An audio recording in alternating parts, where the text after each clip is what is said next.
Bonjour à tous et bienvenue sur la chaîne de Nantol Goblanoub. Aujourd'hui, on se retrouve pour notre figurine de découverte numéro 4 avec la rencontre de notre assassin. Un petit assassin. Petit assassin de la cité de Sigmar. Ce qui est intéressant, ce qui est bizarre, c'est qu'on a un tout petit socle. C'est presque étonnant. On dirait que c'est une blague.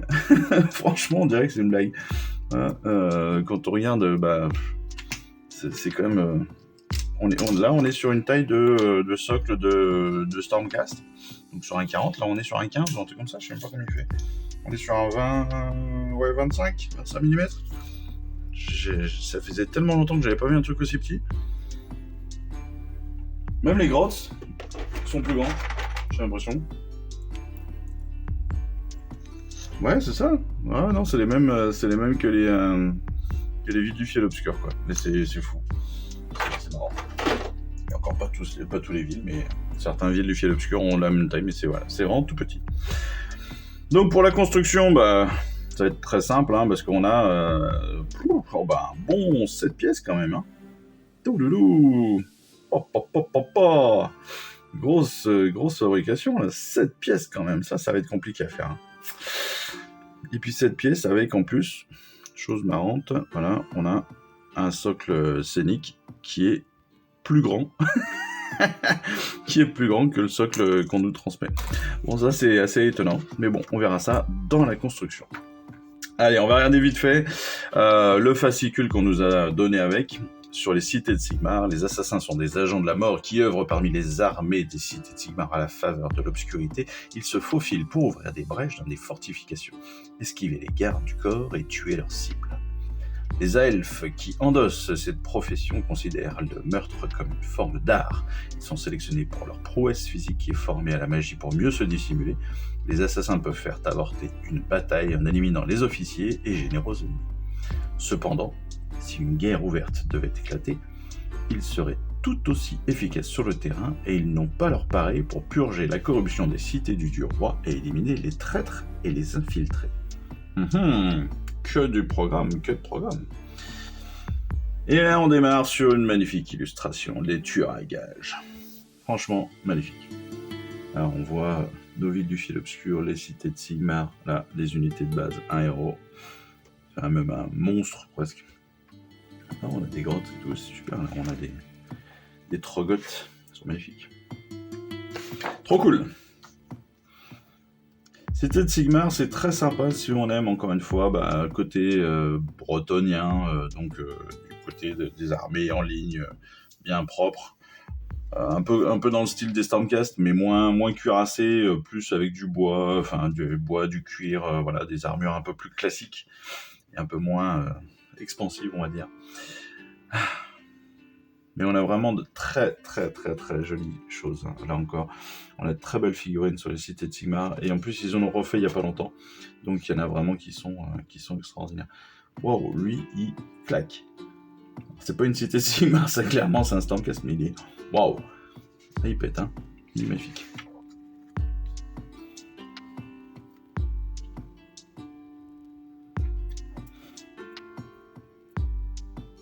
On ne nous donne pas grand chose quand même en information. On va pouvoir personnaliser comme d'habitude notre assassin qui se sert de leur sinistre talent pour soutenir les cités de Sigmar. Fort de leur ruse et de leur furtivité, ils peuvent éliminer les plus puissants guerriers avec brutalité, solder des comptes et mettre fin à des guerres ou les déclencher. Donc évidemment on va leur donner une origine, des traits d'assassin et on va pouvoir faire donc l'assemblage. D'accord, en fait tout simplement il nous faut enlever le socle scénique. Ce que je vous disais, en fait normalement on est donc sur cette partie là, c'est la base de notre assassin, donc là c'est une partie de décor avec son pied ici, sa jambe, son corps, son bras gauche. Et là, on a le socle scénique. Normalement, cette partie vient s'encastrer ici. Mais, comme on est sur Age of Sigmar et non pas sur comment ça s'appelle d'ailleurs, c'était Battle, c'est Warhammer Battle, les socles étaient carrés, en fait. Ils le sont toujours d'ailleurs, si je ne me trompe pas. Alors que sur Age of Sigmar, on est sur des socles ronds comme sur 40K. Et donc, de ce fait, eh bien, on ne va pas utiliser ce socle scénique là. Ce qui est presque dommage parce qu'il est sympa. Mais à l'inverse, eh bien, on va utiliser donc le socle rond qu'on nous a donné. Voilà. Et ce socle rond, en fait, eh bien, comme il n'aura pas cette base scénique là, il va falloir qu'on coupe l'ergot à la base justement de ce petit décor. Voilà, tout simplement pour qu'on puisse derrière le coller directement sur notre socle. Voilà, comme ça vous avez toutes les explications. Et d'ailleurs, on le fera très certainement. Oui, on va le faire rapidement pendant qu'on... Je vais couper tout ça pendant qu'on parle. Comme ça, ce sera fait. Donc, on va en même temps parler de la peinture. Alors, on va lui donner une base noire à cet assassin, ce qui paraît assez logique, parce que de toute façon, on va le retrouver quand ? On va le retrouver la nuit, ce petit garçon. Hein, il se balade la nuit pour aller tuer des gens, il essaye de rester le plus discret possible. Donc, un peu comme un vampire, il sera tout de noir vêtu. Et donc on lui donne cette base-là. On lui donne cette base-là, mais on va lui mettre aussi des touches de blanc, de Wraithbone. En fait, on va faire ressortir sa peau, parce qu'on l'a dit, c'est un elfe, donc il aura une peau quand même assez claire. Sa cape, l'intérieur de sa cape, eh bien, il nous propose de le faire en Kandred. Et puis après, on est sur du classique pour le métallique, hein, Leadbelcher pour la partie des lames. Et puis pour les bases de lames, pour les manches, tout simplement. Pour les manches, eh bien, on va partir sur du rétributeur. Alors, vous avez vu, je ne sais pas si vous l'avez vu en même temps que je parlais, mais je l'ai coupé directement, moi, l'ergot, je l'ai coupé directement avec ma pince. Ce qui fait que j'aurai très très peu à gratter. Et j'ai profité du fait qu'il soit encore attaché pour pouvoir plus facilement peut-être couper cette partie d'ergot qui allait nous embêter. Voilà. Alors, cette pièce, dont le socle scénique, ça m'a pris une bonne minute, quoi, pour la faire. Ensuite, une fois qu'on a fait ces couleurs de base, évidemment, on va passer, bien sûr, aux ombrages. Pour les ombrages, on est sur la base toujours aussi classique que d'habitude, c'est-à-dire du null oil pour les parties métalliques Leadbelcher, mais aussi sur l'intérieur de la cape, sur la partie Kandred. Voilà, ce qui va assombrir aussi un petit peu ce Kandred, qui va lui donner ces reflets, entre guillemets. Le Reikland, bien évidemment, sur toutes les zones que l'on aura passé au rétributeur. Donc on a passé, vous l'avez vu, les manches des couteaux, mais pas seulement, ils nous font faire aussi toutes les décorations de son armure. Ce qui est très sympa d'ailleurs, parce que ça lui donne un vrai effet sympa. C'est pas hyper discret, mine de rien, mais voilà, ça fait en sorte de montrer que ça a beau être un assassin, c'est quand même un mec qui a quand même un peu de thunes, quoi. Il se fait payer pour ça. Donc il a une jolie armure. Mais c'est pas parce qu'il a une jolie armure que derrière il n'arrive pas à se faufiler, quoi. Hein, ça fait partie de ses petits traits de capacité, bien évidemment. Alors, vous me voyez en même temps nettoyer. C'est pour ça que, évidemment, les explications sont un peu compliquées. On va passer sur du Skeleton Horde. Skeleton Horde sur la broche en forme de crâne qui maintient sa cape. On y a passé du Wraithbone, bien sûr. On va reprendre du Kandred sur la doublure de la cape. Mais cette fois-ci en se concentrant sur les reliefs. Pourquoi ? Tout simplement pour les faire ressortir, comme d'habitude. Hein, on est là maintenant sur des choses assez classiques, on sait faire. Donc, on continue sur nos bonnes vieilles habitudes, où on sait que c'est propre, tout simplement. Et on profite maintenant de notre technique. Et oui, c'est surtout ça maintenant. On sait faire, donc on réutilise les techniques. On va pouvoir passer, donc une fois qu'on a fait ce Kandred sur les c'est compliqué sur les reliefs de notre cape, on va pouvoir repasser les arêtes avec du squig orange. L'intérêt, encore une fois, là, c'est de faire ressortir juste les arêtes, juste les hauteurs de notre cape.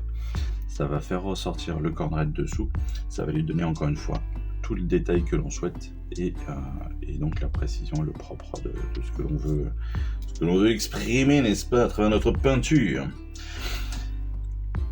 La peau, en fait, vous l'avez vu, ils nous l'ont fait passer en Reikland, simplement. Donc on était en Wraithbone au départ, on a passé en Reikland Flesh Shade, ce qui lui donne un teint légèrement rosé rouget. Et donc on va passer maintenant les arêtes en White Scare. Fines, les arêtes. Hein, donc le trait de Réo, il va être très très fin. L'idée, c'est vraiment de faire ressortir les doigts, les muscles, les choses comme ça. Donc on est sur des choses très très fines, parce que là on n'est pas sur de la brutasse, on est sur un comment ça s'appelle, sur un assassin. Donc un assassin, c'est pas forcément le mec le plus brut du monde, c'est pas le mec le plus baraqué du monde. C'est un mec qui est là pour se faufiler, pour être présent. Donc c'est pour ça qu'on va faire des traits encore plus fins que d'habitude. Pareil, on va passer sur la petite broche. Mais voilà, toujours avec des traits fins pour montrer justement la finesse de ce garçon et de ses décorations. Parce que voilà, on va considérer que c'est quelqu'un de raffiné, ce n'est pas, ça peut être un tueur, c'est quelqu'un de réfléchi qui n'y va pas comme un bourrin. Il est normalement dans l'observation avant d'être dans l'action. Hop, allez, on est sur la cape.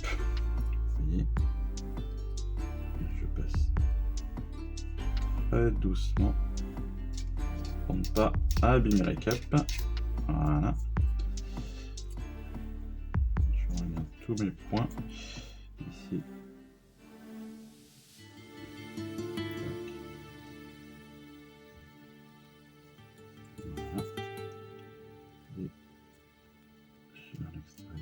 Aussi, voilà, très bien. Pipapoupa-lipadou. Hop, ça c'est bon, ça c'est bon. Là, je suis pas mal. Yes, oui, pas mal. Le bras maintenant. Alors, le bras. Pareil, on y va doucement parce que, mine de rien, alors c'est pas des pièces fragiles en soi, mais si vous regardez, on n'est quand même pas, encore une fois, on n'est pas sur de l'orque, hein. Donc on n'est pas sur une musculature de déglingo.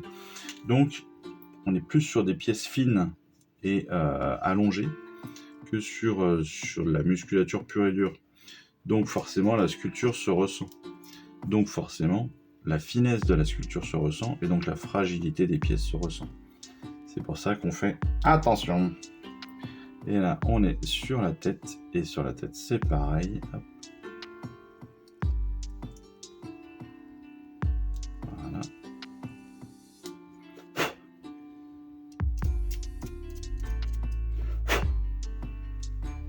Toc, il avait qu'un point d'accroche au niveau de la tête, non deux. L'autre est sur la tête justement.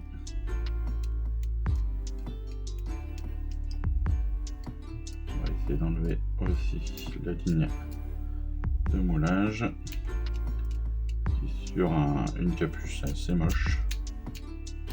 Donc on essaie de l'enlever.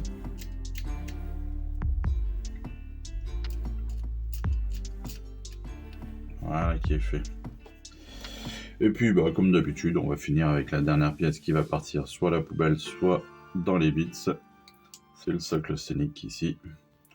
Donc là, voilà, on prend moins de soin, on s'en fout. Si on veut même pas la préparer, on s'en fout. C'est pas très important. Ça pourra attendre une prochaine fois si besoin. Mais vous voyez que c'est presque dommage parce qu'elle était pas si mal. Ouais, on aurait pu...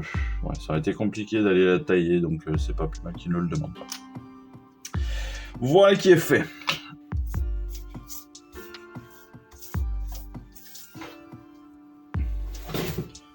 Hop, directement à la poubelle.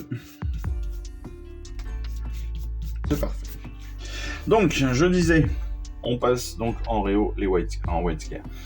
La cape, alors, autant on est passé à la doublure sur le squig orange, autant on va pouvoir revenir sur l'extérieur de la cape avec du downstone, c'est-à-dire avec donc ce gris comme ça. On va revenir sur l'extérieur noir de la cape et on va venir faire les arêtes de l'extérieur noir de la cape. Et puis on va pouvoir continuer en fait ce réo, non plus sur la cape mais maintenant sur l'armure avec du Slaanesh Grey. Pareil, là on va venir faire juste les arêtes. Attention à ne pas vous planter, à ne pas repasser sur les parties que l'on a fait au rétributeur, mais bien sur les autres. Hein. Ce n'est pas la décoration qu'on va repasser en Slaanesh Grey, c'est bien toutes les autres petites distinctions, donc tous les autres traits qu'on va reprendre là avec notre Slaanesh.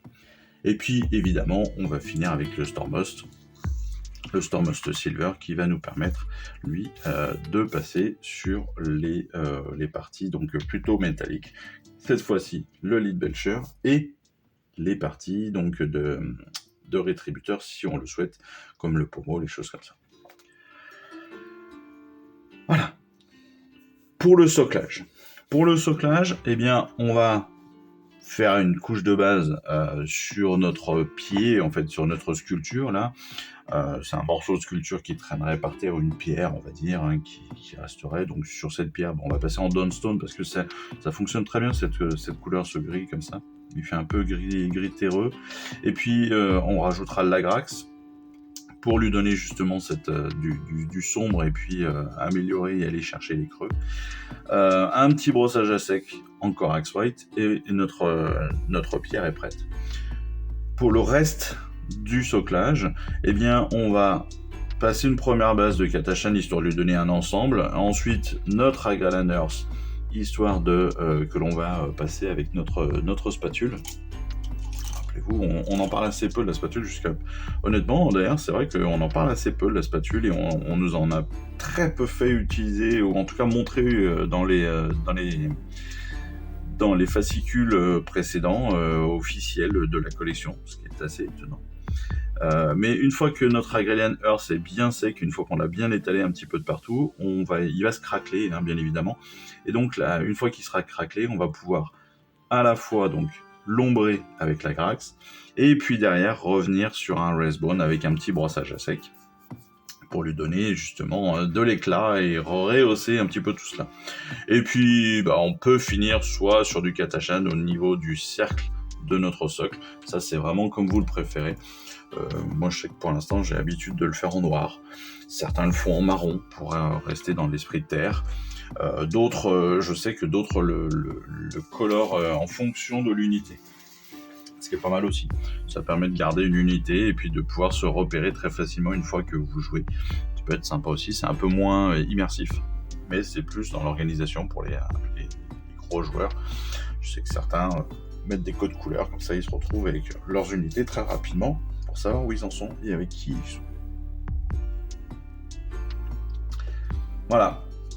La galerie évidemment de notre assassin, vous voyez que si c'est bien fait, on a un truc qui est quand même très très classe, honnêtement. Il claque bien hein, cet assassin. Il mériterait même honnêtement, je pense, de se retrouver dans un diorama. Hein. Mais voilà, il faudrait trouver comment et pourquoi, mais ça peut être sympa. On nous parle de peindre les yeux quand même. Hein. Mais là, si vous regardez, les yeux sont tellement petits que c'est hyper chaud à les chercher. Moi perso, les yeux, je les fais au feutre. Voilà. Je trouve que ça fonctionne très très bien. J'ai un feutre très très fin, en 0,07 je crois, en 0,05 mm. En 0,5 pardon, 0,5 ou 0,7 mm. Et ça fonctionne très très bien. Et c'est presque, moi je trouve, plus pratique que le pinceau. En termes de caractéristiques pour cet assassin, eh bien, on a 6 de mouvement, 5 de sauvegarde, 7 de bravoure, 5 blessures possibles. Il n'existe aucune forteresse, aucune cité et aucun camp retranché que le redouté assassin Ombre-Lame ne peuvent infiltrer. De plus, rares sont ceux qui peuvent espérer survivre aux poisons virulents suintant de leurs dagues dentelées. Et donc cet assassin, il a 6 attaques. C'est pas dégueulasse quand même. Hein. 6 attaques, 3+3+, pour toucher, -1 de perfo et un seul dégât. Par contre, il a quelques aptitudes, comme le poison mortel, qui lui permet, si le jet de blessure non modifié par une attaque de lame enduite donc, est de 6, eh bien la cible subit des 3 blessures mortelles et la séquence d'attaque s'arrête. Donc, Un 6 à la blessure. Boum. C'est D3 blessures mortelles direct pour ce dé-là. Et il n'y a pas de jet de sauvegarde. Ça, c'est fait. Il est meurtrier, il a aussi l'aptitude meurtrier cachée, dissimulé dans l'ombre, l'assassin ne se révèle que lorsqu'il exécute une frappe décisive. Tant que cette unité est à 3 pouces d'une unité elfe des cités de Sigmar amies qui compte au moins 3 figurines, elle n'est pas visible des figurines ennemies qui sont à plus de 12 pouces d'elle. Ça peut être toujours intéressant, voilà, de se cacher comme ça, vite fait.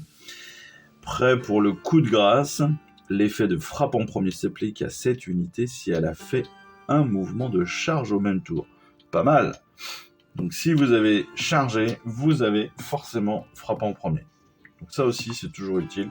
Et c'est tout l'intérêt, de toute façon, d'avoir un assassin. Comme toutes nos figurines de découverte, eh bien, il est associé, cet assassin, à un décor et à des conseils pour bien prendre nos photos de figurines.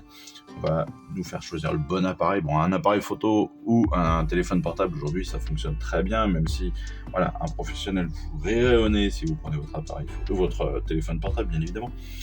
On fera attention à l'angle. C'est toujours hyper important là aussi. On fera surtout attention au cadrage parce qu'on va éviter de prendre le bureau, bien évidemment, surtout si on nous donne un décor. Et le décor, on le voit, il est juste là derrière avec la pliure. Donc, on va mettre notre figurine ici et il aura ceci comme décor à l'arrière. Hop.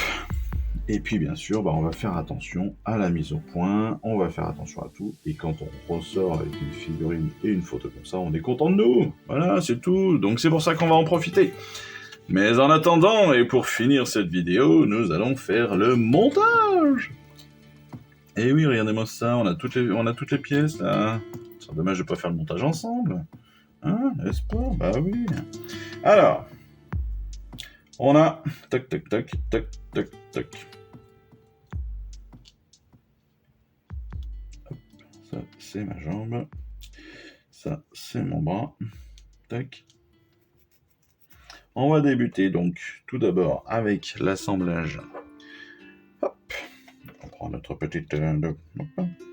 on va coller tout cela. Et donc on va coller quoi d'abord? Eh bien on va coller le plastron.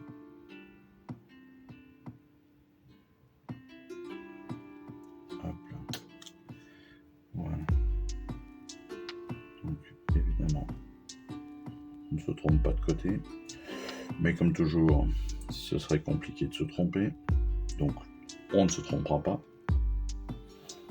Voilà qui est fait. C'est très très simple encore une fois. Vous allez voir. Il est facile à monter, il est facile à construire. On va y mettre le bras. Donc pour le bras, on a un ergot. Hop. Donc, logiquement, il va se positionner tout seul dans son petit trou.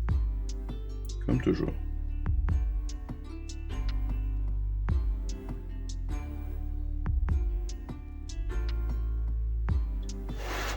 Voilà qui est fait. Vous voyez que là, on n'est pas sur de la grande difficulté. Hein.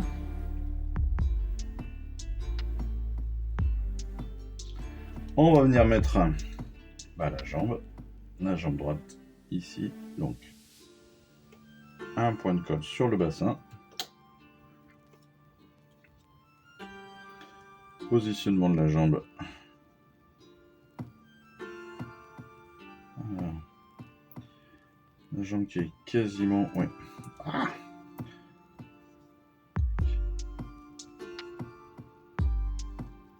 quasiment accolé à l'autre. Hein. Je vous déconseille de faire ce type de montage avec un pansement, parce que ça n'aide pas.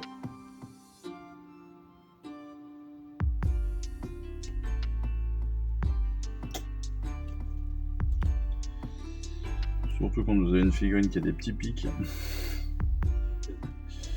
Comme là, ça c'est un peu en avoir.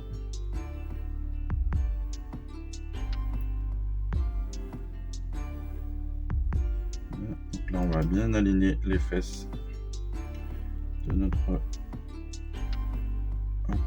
assassin.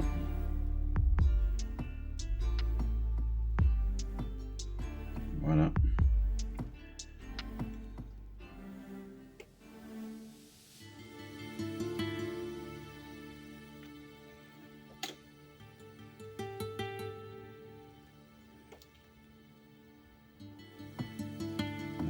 mal.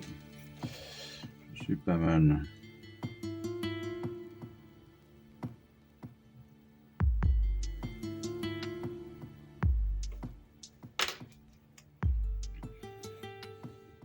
Et que c'était à ce moment-là qu'on nous proposait d'aller couper l'ergot. Ouais, je pense que c'était mieux de le faire directement, hein, c'était plus simple, clairement. Ensuite, de façon assez étrange, on va venir emboîter notre cape.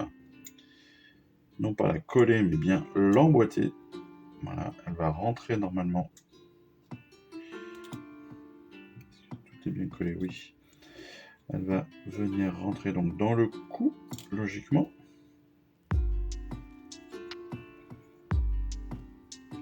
Alors, dans quel sens elle va ?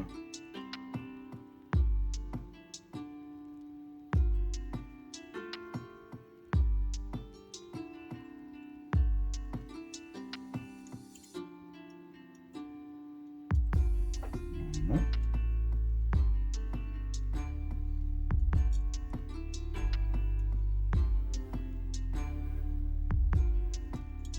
Alors ça, c'est assez étonnant. C'est là où, mine de rien,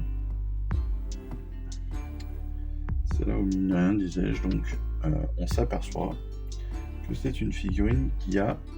Parce que c'est une vieille figurine, faut le dire. Elle est de 2012. Donc c'est une figurine qui a 13 ans. Et c'est là où on s'aperçoit que les figurines Warhammer ont hyper évolué. Parce que mine de rien, jamais aujourd'hui on aura un truc comme ça qui s'emboîte à l'intérieur d'une autre pièce pour aller faire un effet virevoltant, hein, bien sûr. Alors, c'est très beau, mais c'est pas du tout pratique, quoi. C'est clairement pas pratique à monter, hein. Je vous le dis. Après, est-ce que je l'ai bien placé ? Oui, je l'ai bien placé, parce que de toute façon, il n'y a pas d'autre positionnement possible. Mais voilà, je trouve pas que ce soit clairement le plus facile et le plus pratique à monter. On a déjà vu bien mieux. La preuve. Au moindre mouvement, est-ce que j'ai écrit ? Parce que si je la mets dans l'autre sens, ça ne passe pas. Donc on est bien comme ça.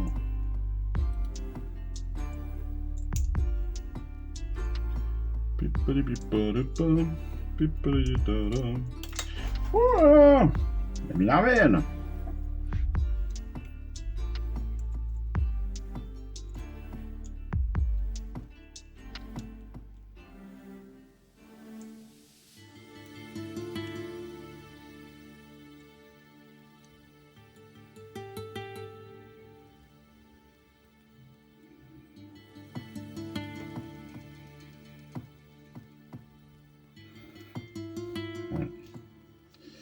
Ouais. Bon. On va venir la coller.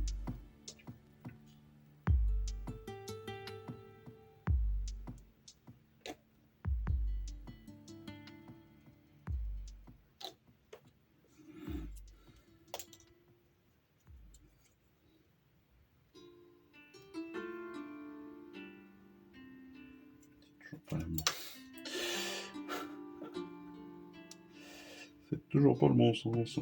Bonne chance. Bon chance. Non. Oui. Ta-na-na-na. Toujours pas.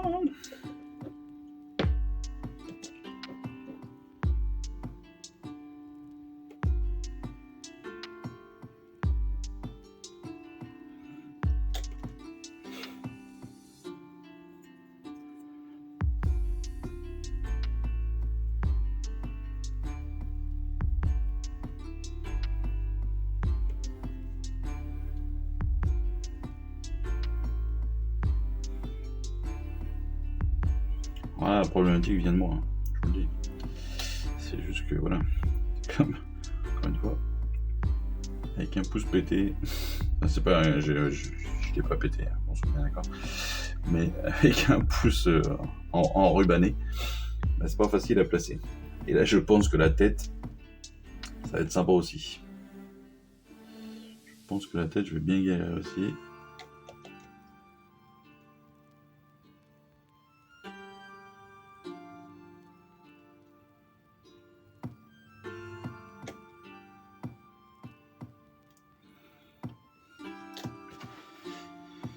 Alors, pour la tête.